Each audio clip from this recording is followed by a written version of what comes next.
A coleção de assuntos aleatórios serve para diversos momentos na vida onde precisamos ter assuntos para conversar ou até mesmo assuntos para mudar de assunto. É um repertório especialmente pensado para quebrar o gelo, para ter o que falar na cabeleireira, da manicure, para fugir de fofocas e intrigas, para quando for almoçar com seu chefe. Antes de saborear esse banquete de assuntos imprescindíveis, aproveite para seguir o canal se ainda não seguiu, para curtir se ainda não curtiu, para compartilhar se ainda não compartilhou e nos comentários vote no seu assunto favorito de hoje e indique assuntos para nossas conversas futuras. Seja bem-vindo ao canal Daniel Salsa, humor, filosofia, o que eu mais eu quiser, o canal é meu mesmo, em medidas exatas, humanas e aleatórias.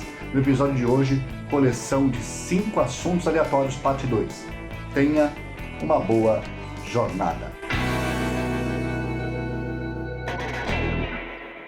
Assunto aleatório número 1, botão de REC. Tem toda uma geração que escuta música no Spotify, no YouTube, no iPad e que não sabe o que é escutar a música na rádio e que não sabe o que é não saber qual é a próxima música que vai tocar na rádio. É uma geração mimada que sempre quer escolher a música ao invés de ser escolhido pela música. Desconhece a sensação de deixar a fita cassete virgem apostos no aparelho de som para apertar o play junto com o botão de REC para gravar a música favorita assim que a música tocar. Era assim que se colecionava música, música por música, com o dedo no botão de REC, ficar de plantão 2, 3 horas ouvindo uma sequência de 40 músicas que detesta, propagandas intermináveis, entrevistas chatas e quando já não estivesse mais aguentando esperar, inocentemente pensava assim: acho que dá tempo de tomar um banho. Aí, durante o banho, adivinha o que acontecia? Tocava a música que a pessoa estava esperando há 7 dias para gravar. Hora de sair correndo pelado e molhado do banho, topar com o dedão no batente da porta, escorregar no corredor, abrir o supercílio e, finalmente, apertar o play com REC, perdendo ainda os 7 primeiros segundos da música.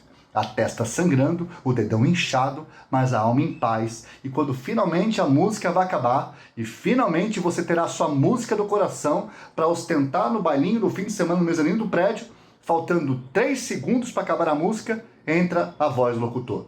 95.7 é rock, é pop, é sucesso, estragando todo o seu projeto musical. Não adiantou nada, tudo foi por em vão, tudo foi por água abaixo. Quem não fez isso não sabe o que é a vida. Quem tem tudo à disposição no Spotify não sabe o que é lutar um mês para ouvir a nova música favorita. E você pensa que acabou o sofrimento? E mesmo que você conseguisse gravar uma fita inteira de músicas favoritas, sabe o risco que você corria?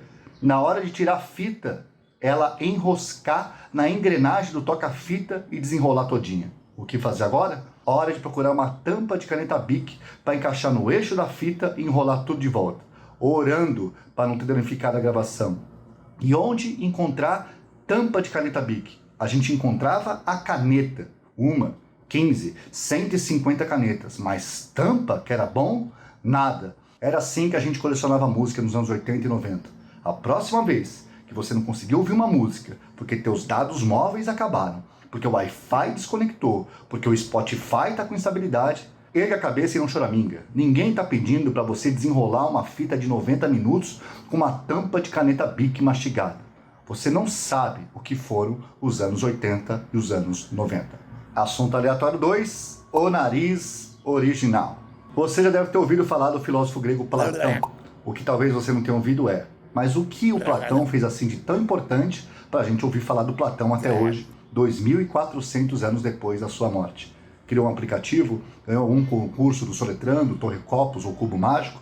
Nada disso. Além da teoria da caverna, que não vem ao caso agora, Platão intuiu o mundo das ideias. O Platão teve a ideia de pensar no mundo das ideias.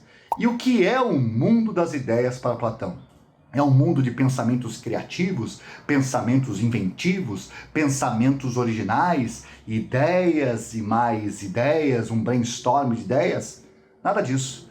O mundo das ideias para Platão não são ideias com I minúsculo, são ideias com I maiúsculo. Esse mundo das ideias de Platão é o mundo dos ideais, o mundo dos modelos perfeitos, o mundo das formas perfeitas, o mundo das ideias perfeitas. Platão olhou para o mundo, esse mundão de meu Deus, na sua frente e não se deu, adivinha, por satisfeito. Olhou para esse mundão de continentes, de oceanos, de montanhas, de cordilheiras, de geleiras, de milhares de estrelas no céu e disse assim: não pode ser só isso. Tem que ter mais do que isso. Isso é muito pouco. E aqueles que estavam ao lado do Platão perguntavam: mas Platão, como assim? Olha o tamanho do mundo. Como assim não é só isso? E o Platão: não. Esse mundo não é o suficiente. Tem um outro mundo, o mundo das ideias perfeitas, e o que estava ao lado dele continuavam perguntando: mas como assim, Platão? Como assim, Platão? Eis que Platão responde mais ou menos assim: o que nós vemos aqui na nossa frente é só uma cópia imperfeita de como as coisas são mesmo. O cavalo que vemos na nossa frente é só uma imitação deformada de um cavalo ideal que existe no mundo das ideias perfeitas, como modelo de todos os outros cavalos. A galinha que vemos à nossa frente é só uma galinha mal acabada de uma galinha que orna em harmonia no mundo das ideias perfeitas. O ornitorrinco que vemos na nossa frente é só uma imperfeição. Existe um ornitorrinco no mundo das ideias que é mais esquisito ainda que esse ornitorrinco que vemos em nossa frente, que é perfeito por ser a coisa mais imperfeita que existe. Somos todos cópias mal acabadas das coisas que são como são. É isso. É mais ou menos isso que o Platão falou. Bom, se você acha esse papo besta, fique sabendo que toda a filosofia ocidental daí em diante ou é para concordar com Platão ou é para refutar o Platão. Refutar é uma palavra mais elegante para discordar. Foi basicamente isso que o Platão fez. Isso tudo que você está vendo na sua frente é só uma cópia, uma xerox reduzida do além do horizonte, do acima do céu, também conhecido como hiperurânio. Urânio é o céu, o hiperurânio é o acima do céu. Eu não estava lá para tirar dúvidas com Platão, mas se tivesse eu faria a seguinte pergunta. Acho que entendi sua ideia, Platão. Partindo desse princípio de que esse mundo que nós estamos é só uma cópia mal acabada de um outro mundo, e quem então entre nós, nobre Platão, detém a cópia mais próxima da perfeição do nariz ideal? Qual seria então o nariz modelo? Quem aqui entre nós pode afirmar categoricamente que o meu nariz, tão insultado desde a 6ª série, não é na verdade mais bem acabado que o nariz da Julia Roberts, mais próximo da perfeição que o nariz da Marina Rui Barbosa? Quem disse que o meu nariz, tão impopular e desprezado no nosso mundo imperfeito, na verdade não é o nariz mais belo e original, ou pelo menos mais próximo do nariz original? Quem garante isso? Quem foi que estabeleceu isso? Se todos nós estamos em um mundo que é uma cópia imperfeita, então, na verdade, as pessoas têm percepções imperfeitas. E se as pessoas, portanto, não têm sensibilidade de reconhecer o belo em meu nariz e no nariz de ninguém, ninguém talvez tenha a sensibilidade de reconhecer o que é verdadeiramente belo. Nem de reconhecer se o belo é o homem mais belo que existe. E eu, de minha parte, terei que me conformar que talvez eu morra sem saber a resposta para a pergunta: afinal, de quem é o nariz ideal? Afinal, de quem é o nariz original? Afinal, de quem é o nariz mais próximo da perfeição que existe? Afinal, isso é uma angústia nasal. Assunto aleatório número 3, da onde surgiu isso? Um assunto que passou anos me atormentando é o seguinte: qual foi a primeira palavra que o ser humano inventou para poder se comunicar com os outros seres humanos? Porque tem que ter existido a primeira palavra. Qual foi o momento em que nós demos um salto evolutivo, saímos dos grunhidos, dos gemidos, gestos aleatórios e falamos alguma coisa compreensível? Depois de pensar muito nesse assunto, para mim, a primeira palavra que inventaram foi isso. Só pode ter sido isso, porque isso se refere a qualquer coisa. Nossos ancestrais, em determinado momento, apontaram algo, superaram o grunhido e falaram isso. Aí do isso começou naturalmente a surgir outras palavras. Aquilo, aqui, ali, mim e por aí vai. Imagino que não deve ter sido fácil quando a única palavra que existia era isso. Por exemplo, um casal resolvendo que iriam comer no jantar. O homem falava isso, imaginando um mamute. A mulher falava isso, imaginando pitangas. E quando o homem aparecia com mamute, causava uma certa discórdia. A primeira discussão de casal foi um isso, tipo Chaves. Só que O que era isso para um, não era o mesmo isso para o outro. Aí deu nisso. E não pense que nós evoluímos muito. Até hoje, quando um pergunta para o outro o que vamos comer hoje, e o outro responde, você que sabe. Esse você que sabe, não se engane. Quem responde, você que sabe exatamente o que quer comer. Esse você que sabe significa tão somente que quero ver se você sabe o que eu já sei. E se você não souber, você que sabe. Na verdade, isso é uma ameaça. Não gera muitas confusões a menos do que o isso do Paleolítico. Todas as discussões de relacionamento começaram com esse duelo entre mamutes e pitangas. Quando as palavras evoluíram um pouquinho e já tinha um pouco mais de vocabulário, o ser humano começou a sentir necessidade de contar o que aconteceu, de contar histórias e de ouvir histórias. E assim se desenvolveram mitos e mais mitos para explicar tudo isso que está ao nosso redor. Mas antes dessa mitologia toda, essas histórias tinham poucas palavras e poucas imaginações. Um homem saía para caçar, quando voltava ele queria contar para os outros homens a sua aventura. Então, algum desses homens perguntavam, o que aconteceu? E com as palavras que se conheciam na época, ele simplesmente respondia assim. Aconteceu o que aconteceu. Aconteceu o que era para ter acontecido. Porque se tivesse outra coisa para acontecer, tinha acontecido aquela outra coisa que não aconteceu. Então o que aconteceu não tem como desacontecer. E o que desaconteceu está desacontecido, não tem como acontecer. Foi isso que aconteceu. Foi por essas e outras que os homens começaram a inventar mais palavras. Tudo para explicar o que de fato aconteceu. E até hoje vivemos assim, tentando entender o passado, o presente e o futuro. O que aconteceu, o que está acontecendo, o que será que vai acontecer.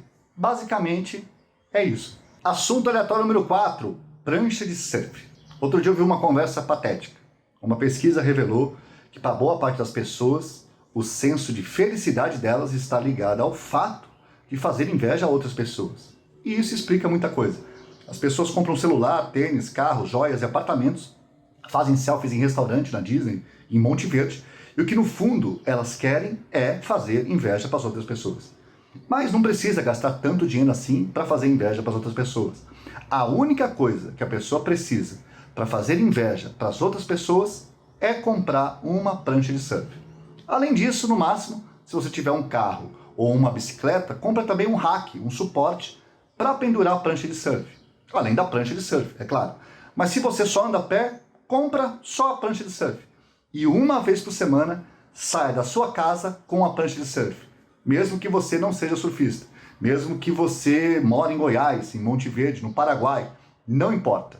Se algum vizinho te ver com uma prancha de surf, tipo terça-feira à tarde, ele vai pensar assim, esse sabe viver a vida. E assunto aleatório número 5, afetos efusivos. Se tem uma coisa que mexe comigo quando eu vejo em filmes, são afetos íntimos efusivos em momentos inoportunos. Entrega voluptuosa de corpos em momentos improváveis. O que eu quero dizer, na verdade, é sexo em momentos inaceitáveis. Na vida real, só de atrasar uma conta, a pessoa já esquece da existência de um beijo na boca. Na vida real, só de chegar um pouco mais tarde em casa, a única coisa que a pessoa quer da vida é tomar um banho e ir para a cama dormir. Na vida real, quem tem filho pequeno, depois de acordar 5 vezes de madrugada, não tem cabeça nem para olhar para a cara da pessoa amada. Não existe pessoa amada nessas horas. Agora, nos filmes, o casal principal, eles têm uma habilidade especial. Já percebeu isso aí? Eles estão sendo perseguidos pela máfia russa, ele com o abdômen sangrando, ela sem tomar banho há 3 dias, sem dormir há 4, aí eles se escondem em um depósito abandonado de fábrica de atum em lata, um lugar empoeirado, com goteira, canos expelindo gás tóxico, cachorro latindo nos arredores, sirene de polícia, ambulância e bombeiro ao fundo, eles conseguem se entregar ao enlace afetivo de corpos carentes. Acho que roteirista de Hollywood não teve aula de verossimilhança na escola. Qual é o nexo de realidade disso com a vida? Na vida, é mais fácil você pular de um avião em cima de um trem que não Tom Cruise em Missão Impossível. Na vida real, é mais fácil você ser visitado por um hobbit de cavalinho em cima do Darth Vader vendendo jequiti.